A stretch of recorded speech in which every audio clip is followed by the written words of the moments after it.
চাঁপাইনবাবগঞ্জের শিবগঞ্জে সড়ক দুর্ঘটনায় এক বৃদ্ধ নিহত এবং এক শিশু আহত হয়েছে। ৯ ডিসেম্বর মঙ্গলবার বেলা 11:30টার দিকে চাঁপাইনবাবগঞ্জ সোনা মসজিদ মহাসড়কের শিবগঞ্জ উপজেলার ছত্রাজিতপুর বাজার এলাকায় একটি নসিমনের ধাক্কায় ঘটনাস্থলেই মারা যান ৮৫ বছর বয়সী আব্দুল বাসেদ। আহত হয় তার ৬ বছরের নাতি আবু সায়েদ। পারিবারিক ও প্রত্যক্ষদর্শী সূত্রে জানা যায়, সকালে আব্দুল বাসেদ নিত্য প্রয়োজনীয় জিনিস কিনতে বাজারে যান। ছত্রাজিতপুর মাদ্রাসার সামনে রাস্তা পার হওয়ার সময় চাঁপাইনবাবগঞ্জগামী একটি ধান বোঝাই বড় নসিমন তাদেরকে ধাক্কা দিলে তারা সড়কে ছিটকে পড়ে। এতে ঘটনাস্থলেই বৃদ্ধের মৃত্যু হয় এবং তার নাতি আবু সায়েদ আহত হয়। শিবগঞ্জ থানার কর্মরত এসআই দেলোয়ার হোসেন ঘটনার সত্যতা নিশ্চিত করেছেন।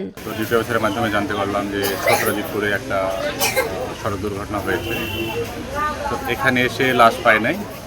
লাশের যারা অভিভাবক তারা লাশ নিয়ে আসছে, বাড়িতে নিয়ে আসছে।